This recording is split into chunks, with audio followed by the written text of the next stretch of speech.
Hey folks, welcome back to the Trinity Episcopal Church YouTube Bible study.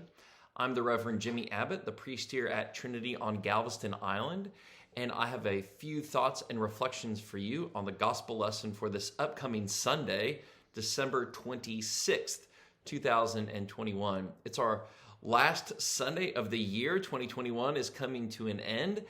And just remember, in the Episcopal Church, the 12 days of Christmas are the 12 days from December 25th to January 6th, the Feast of the Epiphany. So we'll continue with our Christmas celebrations, including this Sunday, the 26th.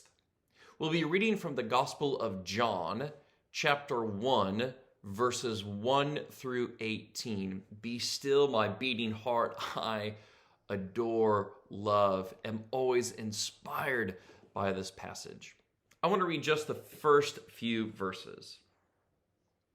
In the beginning was the Word, and the Word was with God, and the Word was God. He was in the beginning with God. All things came into being through him, and without him not one thing came into being. What has come into being in him was life, and the life was the light of all people. The light shines in the darkness, and the darkness did not overcome it. I want to focus on that little paragraph for our YouTube session today.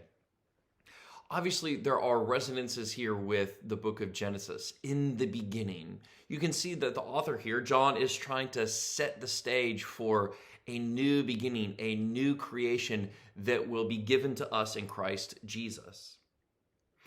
Look at that word life in verse 4. What has come into being in him was life. Now, the Greeks had different words for life. They had a word bios, like biology, which is, life, flesh, life, blood, flesh, things living. That's not this word here. The life here is Zoe, which means an inner life, a spiritual life, an emotional life. So what is happening here, this kind of life, is this deeper inner life. So whereas we might think of Genesis as giving the bios life, this is a new kind of Zoe life. So remember that this gift, this Christmas gift, is not just about flesh and blood, it's about something deeper. And then finally, verse 5, the light shines in the darkness, and the darkness did not overcome it.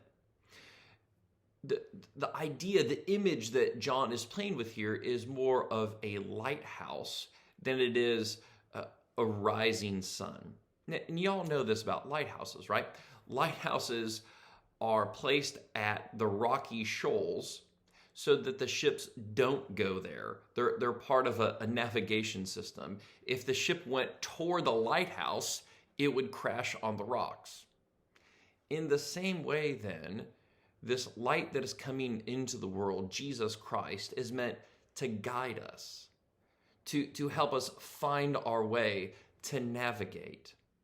So remember that in your life, there will still be darkness. There will be hard times. There will be death and disease and despair. That's not just going away because Jesus has come, but the promise is that Jesus will shine a light so that we know how to navigate through all of those dark things in our lives. So just some questions for reflection for you.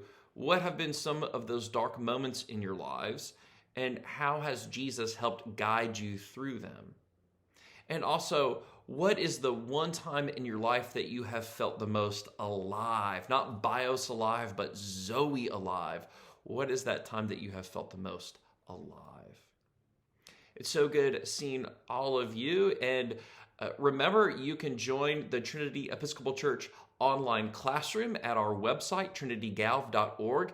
And while you're there, we can keep up this discussion. I already see some comments. I think that is fantastic.